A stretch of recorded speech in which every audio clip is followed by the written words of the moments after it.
Welcome back to Cricbuzz Comm Box. My name is Anubhav Jain. If you're an Indian fan, you must be as elated as I am. I'm sitting next to Zaheer Khan. Zach, I don't want to jinx this, not least because we know how dangerous the Comm Box curse can be. Yeah. But India couldn't have been happier with the start. 15 overs gone, 99 for no loss. Yeah, this is the kind of start which we're talking about.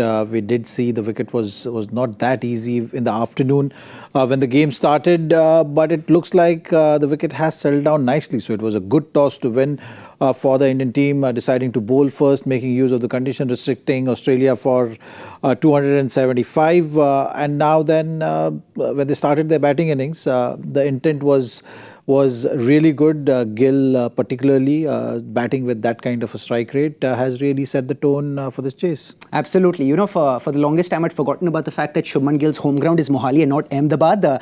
But he scored a 56 not out in quick fire.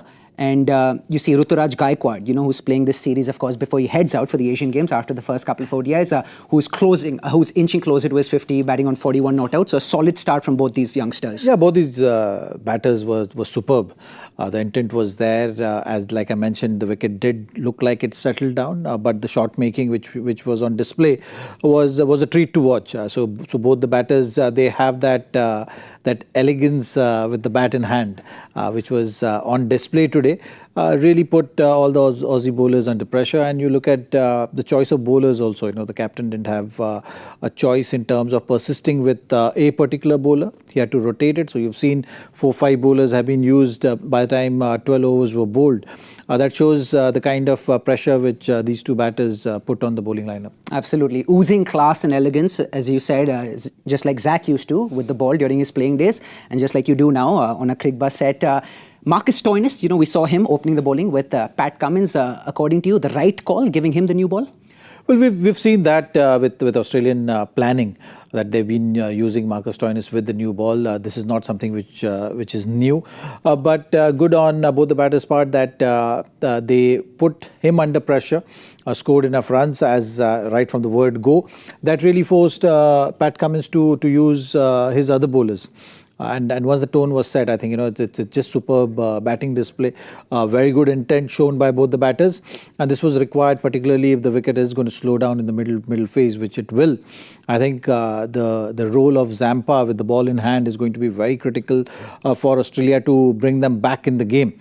All they need is wickets at this stage. But the kind of batting which we've seen was required right now when you're chasing down such a total to set that tone and put the bowlers on the defensive mindset, which both these batters have been able to achieve.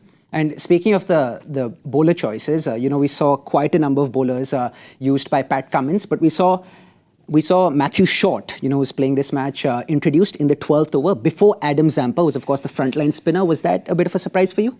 Well, yes, I think you can say that because when you just have 275 to defend and you have such a start by the batters, you need your main bowlers to come and change things around. Like I mentioned, for Australia, it's about getting wickets for them to come back into the game. And that's the only hope. Otherwise, these two set batters will take things away from you very quickly.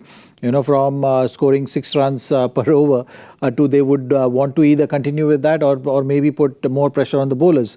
So that's something which will be seen. So from that point of view, yes, you've seen in modern day cricket at times you go in with a very set plan and not really thinking of wickets.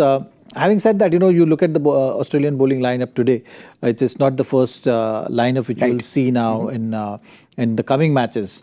So yeah, they were a little weak in terms of the bowling attack, and the wicket takers is something which they have to think of now. Who will provide those breakthroughs right now for them to come back in the game? Right, and speaking of breakthroughs, I'm pleasantly surprised by the fact that the Comm Box curse has not struck. So good news for Indian fans. One question about the pitch, the wicket. It's playing true to its nature. It's looking good.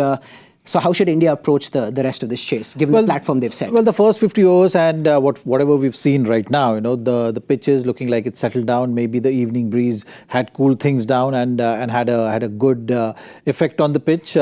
Certainly looked different in the first innings. It looked like it was just that much difficult for batters to go along with their shots. You've seen some up pitch drives also, which was not seen in the early part of India's batting. So that's a good sign. And if that is the case, then this chase should be an easy one for Indian batters with the kind of platform they have. Absolutely. A good sign indeed, and hopefully a sign of things to come as well for the rest of this chase. Zach, pleasure as always. Thank you so much. A big thank you to you. And we'll see you once again on Cricbuzz Comm Box at the end of the 35th over. Cheers.